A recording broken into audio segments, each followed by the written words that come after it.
Welcome to Dith Marskin, a frozen wasteland at the edge of the world, where monsters roam, and the cold never lets up. Alonzo took a sip of his tea, and dropped a bombshell. He's sending Roberta to that exact same nightmare. She couldn't believe her ears. Pardon? The look on her face said it all. This wasn't just a mission, it was a death sentence. Roberta couldn't believe what she was hearing. Me? She tried to stop him, but Alonzo just kept talking, about the nomads and the strange culture of that frozen land. She finally had enough. Father Alonzo. She apologized for the outburst, but this made no sense at all. The head priest there vanished, just a month ago, and now he wants her to take over? She's only been ordained for 2 years. This wasn't an opportunity, it was a trap.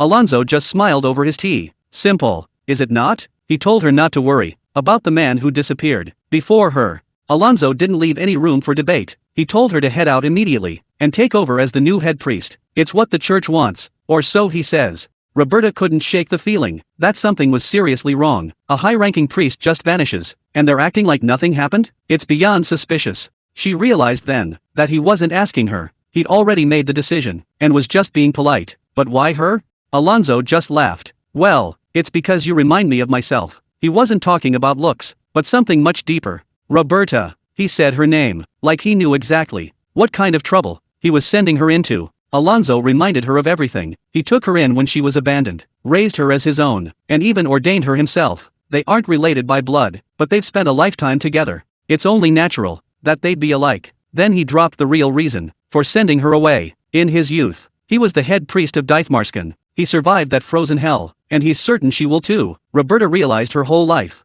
was built on his legacy. She grew up on his war stories instead of fairy tales. He was her hero, her mentor, and her only family. Yet, something about this felt different. Roberta realized something strange. Alonzo told her all those stories, but he never mentioned a single thing about his actual time in Dith Marskin. What was he trying to hide? She rode across the plains, determined to find the truth, especially after the rumors she'd heard on the road. If there's a secret here, she's going to find it. She finally reached the castle, but a guard blocked her path. Halt! Where are you from? Roberta didn't flinch. She showed him the mark on her hand. I'm a servant of Ganymede, here to pay my respects to the Lord. She's inside the gates now, but the real mystery is only just beginning. Roberta couldn't believe her eyes. Even sitting high up on her horse, she was looking this man straight in the eye. He was absolutely massive, like he had the blood of giants. The giant looked her over. A priest of Ganymede? Roberta didn't back down. She told him her name, and that Father Alonzo sent her. The mood changed instantly. Bernhard's face lit up. At the mention of Alonzo, he asked how they were related, and Roberta told him the truth. He's the one who took me in. That was all the giant needed to hear. He became incredibly polite, calling it marvelous news. He even apologized for being late. With his own introduction, I am Bernhard Meyer, but you can just call me Bern. He took her hand with respect, welcoming her to the castle. It looks like Alonso's name still carries a lot of weight here. But what kind of history do these two really share? Bernhard couldn't help but feel a bit nostalgic. He remembered Alonzo being barely 30 when he first arrived here. Now it's finally time for a successor to take over. Roberta tried to stay focused. She asked to see the Lord right away, but Bernhard had some bad news. The Lord is out, and he won't be back for a very long time. He offered to show her the temple instead, but Roberta's mind was already racing. The Lord? Something didn't feel right. According to the rumors, the Lord of Dith Marskin is no ordinary man, and the old records say something even stranger. He didn't just take the throne, he succeeded someone named Hilda. But who was she, and what happened to her? 300 years, that's how long this Lord has been in power. People whisper that he's half human and half elf, but even for a hybrid, 3 centuries is impossible. By all accounts, he should be a frail old man, clinging to his last breath, but instead, he's out there moving around, like he's in his prime. Roberta asked Bernhard what the Lord was actually doing. He's performing a sacrament for a newborn. Bernhard said it so casually, like it was totally normal. Roberta couldn't believe it. Is there another priest helping him out? Bernhard just shook his head. No, the Lord is doing it alone. This is a massive scandal. Only an ordained priest can perform a holy rite. But here's a Lord, ignoring every sacred rule, to do it himself. What kind of man is this ruler really? And what exactly is he doing to those children? Roberta was losing her mind. If this ritual goes wrong, an evil spirit could literally claim the child's soul. But Bernhard and his men just stood there, looking completely unbothered. What's wrong with these people? Don't they get the danger? Their calm reactions were driving her crazy. She couldn't waste another second talking. Enough, she shouted at the top of her lungs. Where is the Lord? I need to see him, right this instant. She didn't wait for an answer. She kicked her horse into gear and took off like a blur. If that rite has already started, she has to stop it, no matter what. She reached the clearing just as the sun was setting. A massive crowd had gathered, and then she heard it, the sound of a baby crying. Was she already too late? The baby was safe. The crowd was relieved, but Roberta wasn't done yet. She needed to find the Lord immediately. She started asking around, desperate for a lead. A woman pointed toward the center of the gathering. He's right there, just ahead of you. Roberta froze. There he was, the mysterious Lord, holding the infant in his own arms. She couldn't believe what she was seeing. This wasn't just some religious tradition. In this world, mana won't stay in anyone who hasn't received the sacrament. If a baby doesn't go through this right after birth, they'll never have a drop of power. The stakes for this child couldn't be any higher. Roberta saw it with her own eyes. The mana seeped right into the baby's forehead, settling deep inside. The ritual actually worked. But how is that possible? There wasn't a single priest anywhere in sight. Only an ordained holy man can pull this off. Yet this man just did the impossible. Who is he really? Roberta couldn't wrap her head around it. Just then, the Lord started walking straight toward her. He looked at her and sighed. It seems Byrne talked a bit too much, he said calmly. He knew she'd heard the rumors. Roberta stood her ground, but her mind was racing. 300 years. That's how long this man has been alive. It's a lifespan that shouldn't even exist. Roberta couldn't hold it back anymore. She had to ask, are you really the one from the stories? The man didn't flinch. He looked her straight in the eye with a gaze that felt centuries old. Indeed, he replied calmly. I am the Lord of Dith Marskin. Then he said the name. That changed everything. Olrich the First. The legend was standing right in front of her, and he wasn't hiding anymore. He finally said it. I'm the Lord of Dith Marskin. Olrich. Roberta couldn't believe it. He's standing in the sun, so he's not a vampire, and he's way too tall to be a dwarf. But something's wrong. He looks so young. It should be impossible for him to look like this at his age. Olrich didn't seem bothered. He'd been waiting for her, but didn't expect her to arrive so soon. He offered a hand and invited her inside. You must be cold. Let's talk over some tea. But behind that invitation lay a mystery she wasn't ready for. Inside the tent, Olrich poured the tea and dropped a bombshell. He already knew her name. Roberta was stunned. How could he know her? But the truth was even more shocking. Olrich and her mentor Alonzo had been talking for years. This whole journey was planned from the start. She was sent here to be the next head priest. Roberta tried to focus on the strange drink. The smell was off, and the taste was even worse. She couldn't help but gag. This wasn't normal tea. Olrich just watched her and calmly explained, it's made from mutant trees. Now she had to wonder, what else in this place wasn't what it seemed. Olrich didn't sugarcoat it. Everything in this place grows under the influence of the demon realm. He told her straight up, don't be picky with food. You'd better get used to it if you want to survive. Roberta was surprised. The weather wasn't as bad as the stories she'd heard, but Olrich had an explanation. The climate's been changing, the temperature is rising, and the long winter is finally coming to an end. He called it the Little Ice Age, but then he asked her, how do you humans even measure history? Roberta gave the obvious answer, the rise and fall of empires, but Olrich just looked at her. That's only the human standard. He was about to show her a much bigger picture, and it was terrifying. Olrich started talking about the 3 eras of the world, like he was reading from a personal diary. He explained how the Little Ice Age began right when the Second Empire fell, centuries ago. Roberta did the math, and her heart sank. That empire fell 1400 years ago. It didn't make sense. She looked him right in the eye. You're talking like you actually lived through those times. Who is this man? Olrich didn't even flinch. He knew exactly what she was thinking before she even said it. He leaned back and changed the subject. So tell me, what did Alonzo say about me? The mystery was only getting deeper. Roberta didn't hold back. She'd heard the rumors about a half-elf lord who'd lived there for 300 years. Olrich just whispered, has it really been that long already? Then he dropped another bombshell. He wasn't a half-blood. He was purely human.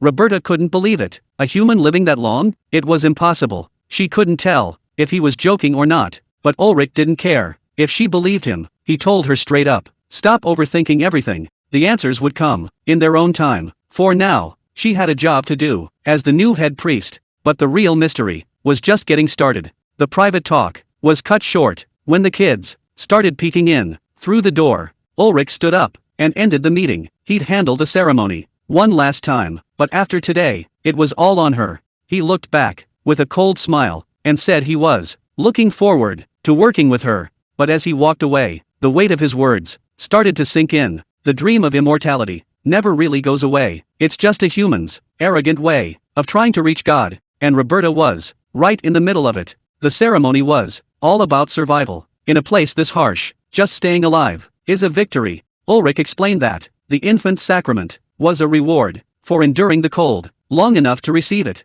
But Roberta wasn't exactly impressed. The whole ritual looked like a mess, and she couldn't shake the feeling that something was off. Right then, an old man interrupted her thoughts. He offered her a cup of wine to warm her up. She was skeptical at first, thinking it might taste like garbage, but she took a sip anyway. Her eyes lit up. It was actually really good. The old man just smiled. This wine had been aging for 60 years, and it was the last thing she expected to find in a place like this. The old man explained, this wine was a gift from Lord Olrich when he was just a kid. 60 years ago, his family was attacked by a monster in the woods. The adults were down, and he had to drag them to safety all by himself. Olrich called it an act of pure courage, and gave him that bottle as a reward. But the boy had a plan. He wanted to save it for the very end of his life, so he gave it back to Olrich for safekeeping. Now 60 years later, the old man finally got his wine back, but there was one terrifying detail. Olrich hadn't aged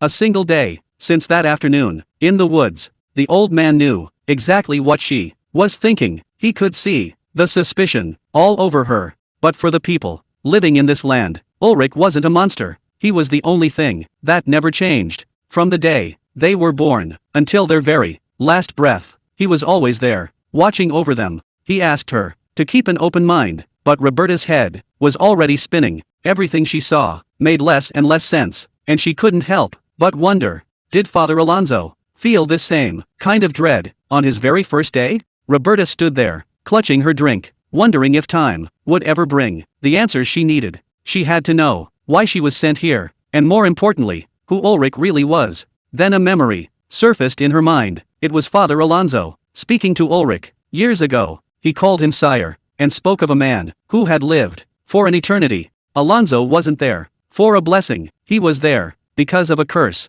on his own son. A curse? Roberta couldn't believe what she was hearing. Alonso looked down at the small boy standing by his side and told the truth. This child should have been a grown man by now, with a family of his own, but everything stopped for him a long time ago. The boy had actually died once, and ever since the day he came back from the grave, nothing was ever the same again. It's been a week since Roberta arrived at her new parish. She's the head priest now, and things are a mess. Thanks to the guy before her, she's doing her best to get everyone in line, but some people just won't cooperate. Roberta snapped at Olrich, we need to talk about proper etiquette here. You didn't even prepare the incense or the anointing oil. Olrich didn't even blink. He just looked at her and asked one simple question. Why? Roberta couldn't believe what she was hearing. How could he ask why? This was about Hestio, the mortal son of the goddess Ganymede. Legend says he saw humans freezing on earth and decided to help.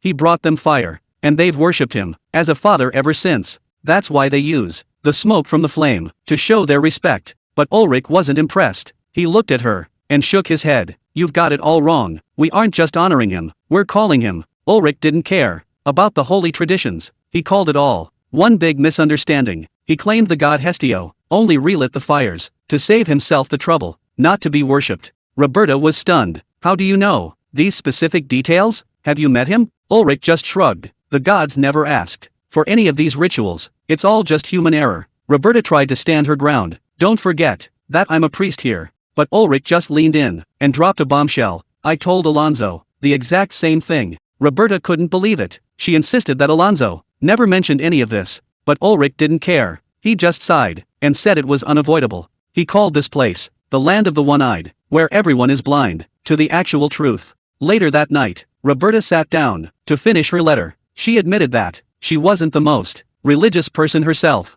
but even she followed the sacred rituals without asking questions. Olrich was different. He was basically flaunting his heresy, and nobody had reported him. She decided right then to investigate him and find out who he really was. Everywhere Roberta went, she heard the same thing. The people here were obsessed with Olrich. They told wild stories about him slaying giants and visiting dragon nests, like he was some hero. Even the older folks called him a man of great refinement and treated him like a god. It made Roberta feel like a complete outsider, the only one who saw the truth. She finished her letter, wondering if she could really survive 10 years in a place like this. She stepped out into the cold night, ready to send her message at last. Roberta had one more major complaint to write. The temple was in such terrible condition, she had no choice but to move out. Now she was stuck, living in the Lord's manor. She called it an uncomfortable cohabitation with a very suspicious man. She didn't believe he was being kind. It felt more like he was keeping her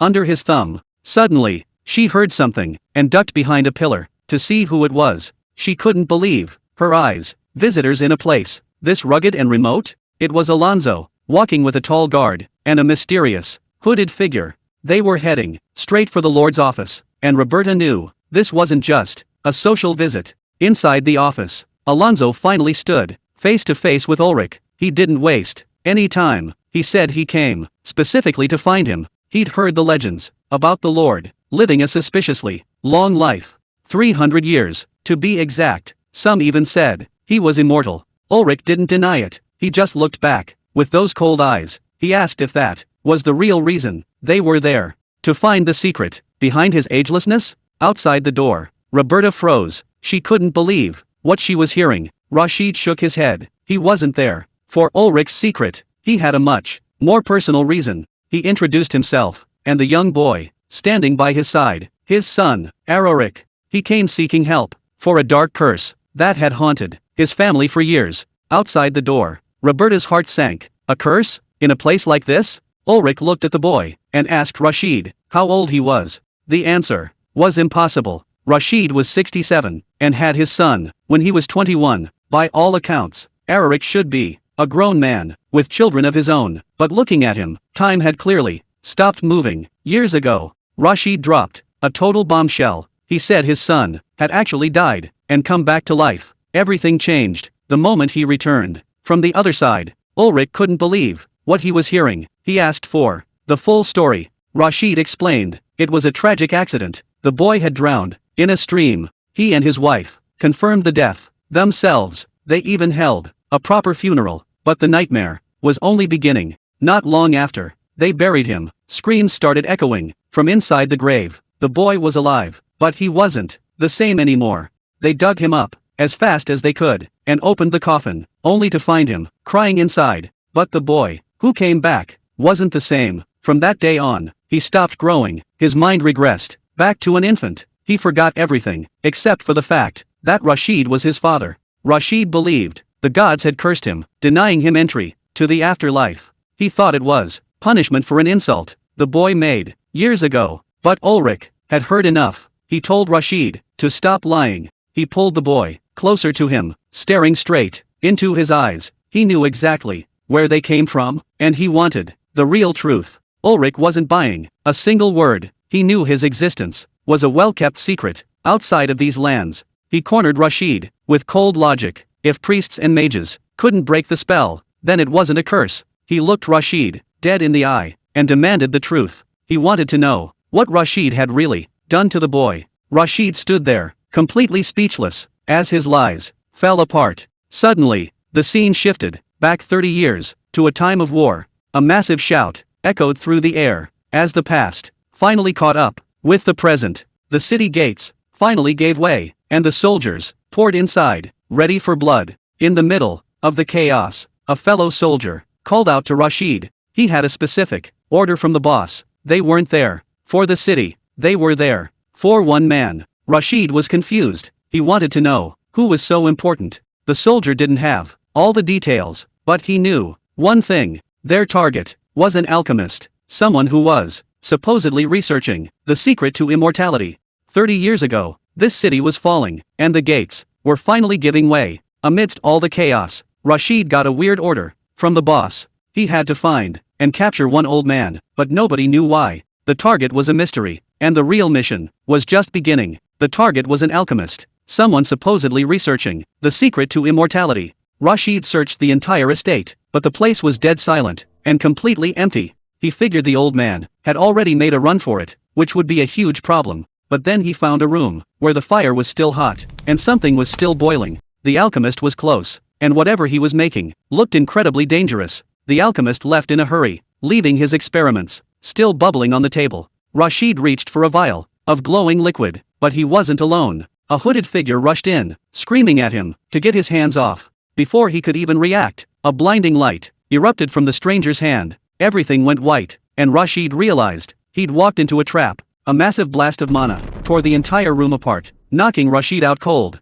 As the smoke cleared, the hooded figure emerged, coughing and frantic. They weren't looking for Rasheed, they were looking for a vial that had shattered on the floor. The stranger was devastated, cursing their luck over the loss of something precious. Whatever was in that bottle was worth more to them than any human life. Rasheed wasn't finished yet. He waited for the perfect moment to strike from the shadows. He caught the alchemist off guard, driving his blade deep before they could even scream. The stranger tried to fight back, but Rasheed held on tight, making sure the job was done. He pulled the cold steel out, leaving the target stumbling and bleeding out on the floor. The alchemist staggered away, disappearing into the rising flames, but there was nowhere left to run. As the flames rose, Rasheed finally realized the truth about his target. The man he killed was supposed to be old, but he looked like a youth. Bernhard pointed out that the alchemist was likely slowing his own aging. He'd already found a way to cheat time itself before Rasheed ended his life. If he hadn't stepped in, the world might have seen the birth of a true immortal. Bernhard tried to play it off, saying that chasing immortality only leads to a miserable death. He thought the alchemist's secret had burned away in the fire, but Rasheed knew better. Hidden away in his hand was a single glowing vial, the alchemist's legendary elixir. He saw how young the man looked, and he couldn't bring himself to throw such a miracle away. It wasn't about living forever. Rasheed just saw a fortune that was too big to ignore. Alonso's world fell apart when his son met with a sudden and terrible misfortune. Driven by pure desperation, he used the alchemist's elixir, hoping it would save the boy. But nothing happened at first, so he buried his son in the cold earth, thinking he was gone forever. Then the nightmare truly began, when screams started coming from deep inside the grave. He and his wife never gave up, but the boy who came back wasn't the same one they lost. Before his wife passed, she left Alonso with one final chilling warning. She knew the boy who came out of that grave wasn't their son anymore. Alonso tried to stay in control, but Olrich was driven by a hunger he couldn't stop. When he tried to pull him away, the boy finally snapped and sank his teeth into his father. Roberta heard the scream and realized something was going horribly wrong inside. While Olrich crawled on the floor, scavenging for food like a beast, Olrich began to bandage the wound. He knew the old man had gone through hell trying to find a cure for his son, but Alonso wouldn't listen, insisting that no matter what, a parent could never walk away. Olrich didn't show any mercy. He just tightened the bandage and told him the brutal truth. That thing isn't your son, it's just a hollow shell that was never alive to begin with. Olrich didn't hesitate. He decided right then there was only one way out. He drew his blade, ignoring the old man's pleas, and walked toward the boy. Roberta saw the steel flash and screamed for him to stop, but she was already too late. Olrich didn't even look up. He was too busy eating to see the shadow over him. Then in one swift motion, Olrich brought the knife down, ending the nightmare for good. Roberta froze in horror as the blade came down, but the strike didn't land. Alonso threw himself right into the path of Ulrich's cold steel.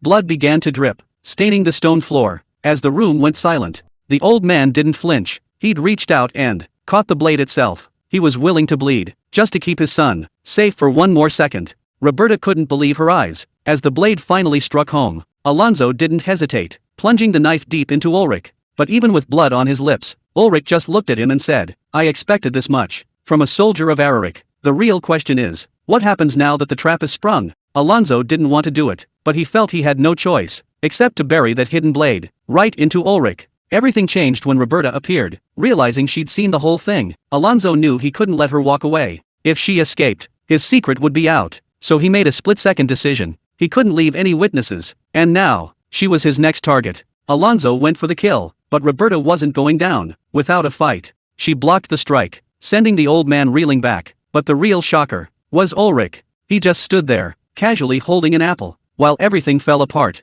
Roberta rushed to his side, desperate to see if he was okay, but his silence was the most chilling part of all. Roberta tried to step in, ready to use her healing magic, but Rasheed completely snapped. He lunged at her in a blind rage, screaming like a man possessed. But then Olrich said the one thing that changed everything. That boy wasn't his son. In fact, he was never even alive. As Roberta struggled to hold him back, she couldn't help but wonder, how could Olrich be so sure? The boy looked so innocent, but the second he opened his mouth, the nightmare became real. He sank his fangs into Olrich's neck, yet Olrich didn't even flinch. He just looked Roberta in the eye, and told her the truth. This thing wasn't a child, it was just an empty husk, nothing more than a shell. Even with his own blood spilling, Olrich's voice never wavered, as he gave her one final order. Don't you dare falter now. Olrich was bleeding out, but Rasheed didn't care. He was already moving in for the kill. He lunged at Roberta, screaming a fanatical prayer about smiting the ignorant. She barely had time to react, as he swung his blade, with everything he had left.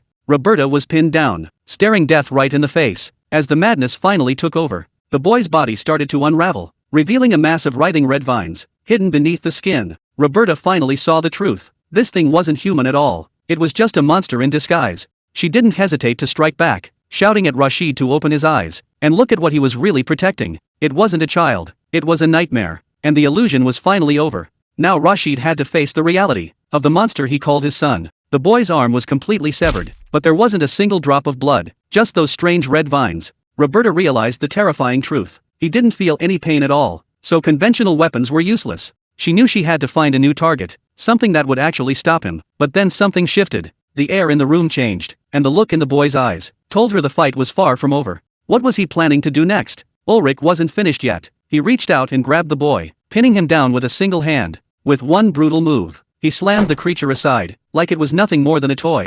Roberta couldn't believe her eyes. She stammered out his name, wondering how he was even standing. He looked like a walking corpse, covered in that dark blood, but his voice was perfectly calm. He just looked at her and said, "Well." The blood on the floor started moving on its own, defying every law of nature. Roberta watched in total shock, as the dark liquid flowed upward, returning right back into his body. She couldn't understand it, but the wounds were closing, as if they'd never been there. Olrich looked down at her, and finally revealed his secret. This is how I've lived so long. He wasn't just a man anymore. He was something else entirely, and the truth was terrifying. He was stabbed through the stomach, and his neck was torn wide open. By all accounts, Olrich should be a dead man, but he's still standing. Roberta can't believe what she's seeing. How is he still breathing after that? This isn't just normal healing magic. The blood is actually flowing backward, closing the wounds, without leaving a single scar. It's impossible, and it's definitely not human. But before she can make sense of it, something else catches her attention. Alonzo finally asks the question he's been too afraid to face. Did his son die a long time ago? Olrich doesn't sugarcoat it. The boy died during the accident. Everything since then has been a lie. So what's left in that body? It's nothing but a creature, an alchemist's creation, a parasite using a human host. The elixir didn't bring him back. It just gave the monster exactly what it needed to wake up, and the real horror is only just beginning. The parasite needed time to take root in the corpse and seize total control. It wasn't a miracle, it was an invasion. Alonzo still wants to believe his son is in there somewhere, but Olrich is cold. The thing is just using whatever memories are left. It didn't follow him out of love. It was just survival instinct. When it attacked to protect him, it was only protecting its shield. The boy he knew is long gone. Alonzo finally admits it. His wife knew the truth, but Olrich doesn't stop there. He knows Alonzo has heard this before, from many others. Did he kill everyone? Who told him the truth? Did he draw his blade just to protect a monster? The guilt is too much. Alonzo snaps and lunges at Olrich with everything he's got. Olrich doesn't hold back. Alonzo couldn't accept the truth, so he chose to defy nature, and the cost was far too high. He killed countless people, just so he wouldn't have to look at the reality of his situation. To fix one single mistake, he created a mountain of sacrifices. Alonzo finally breaks. He admits he was just too weak to lose his son a second time, but he knows the truth now. That thing wasn't his child. His son was just a victim, a poor boy whose body was stolen by a monster, and now a new fear is eating Alonzo alive. He needs to know, did his son suffer even after he was gone? Did his soul ever find peace? Or did his father's sins keep him trapped in the dark? Olrich grabs him and tells him the cold truth. There is no afterlife, no heaven or hell, just this harsh world. When life ends, it's just over. That's the only comfort Olrich can offer. His son isn't suffering because there's nothing left of the boy to feel pain. It's a brutal way to find peace, but it's all Alonzo has. The guards eventually arrive and take him away. The time for delusions is over. Now he has to face a real-world trial. He'll have to answer for every life he took and every truth he ignored. A final reckoning is finally coming for him. Everything that happened, all that blood and chaos, didn't change a thing. The town of Dith Marskin is as quiet as ever. The locals are just gossiping, like it's any other day. They heard the Lord was attacked, but nobody seems to care. It's just another Tuesday to them. Roberta can't believe it. She saw the office herself. It was drenched in blood, a total nightmare. Yet the world just kept moving. She finds Bernhard safe, which is a small relief, but her real focus is the man behind the desk, the one who started all this. She's starting to get it now. When you live under a man who's a walking anomaly, you stop being surprised by the impossible. Olrich is already waiting. He doesn't even look up. From his writing, he knows she has questions, and he's ready to talk. Olrich sees right through her. He knows her mind is a mess, and he's giving her a chance to ask the impossible questions. How did he know the truth? How is he even still alive? Roberta tries to play it cool. She says she's fine, but her head is spinning. She's got a million questions, but one thing he said is stuck on repeat in her mind.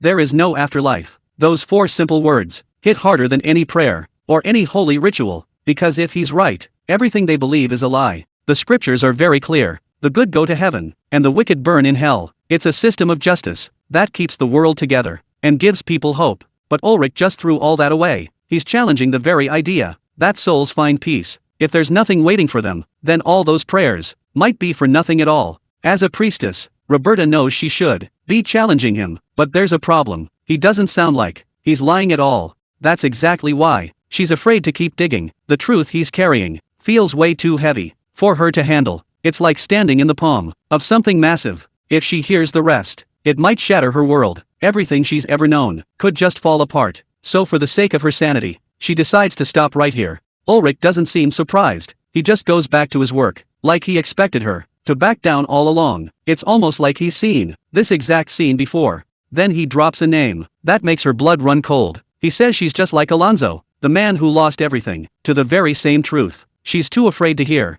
Olrich starts talking about the others, the ones who came before. He says that child was just as curious as her, but he knew when to stop. It's a pattern with him. The people who stay, the ones who last the longest, are always the ones who are too afraid to ask the final question. He even mentions Hilda, the previous lord. She didn't ask the truth until the very end. It's like they all knew. Some things are better left alone. Olrich looks at her with those cold eyes and makes a prediction. He thinks Roberta is going to be around for a very long time. She's looking at him now, really looking at him. He looks her age, maybe even younger, but she's starting to see the crushing weight of all those hidden years. Roberta realizes something. She's actually getting used to this strange new life. The fear is fading, and she's finally found a bit of peace. Olrich just gives her a quiet response. It's a rare moment of calm for both of them, but in this world, peace never lasts long. As winter starts to fade, and the first green sprouts push through the snow, everything changes. The season is turning, but time seems to stop.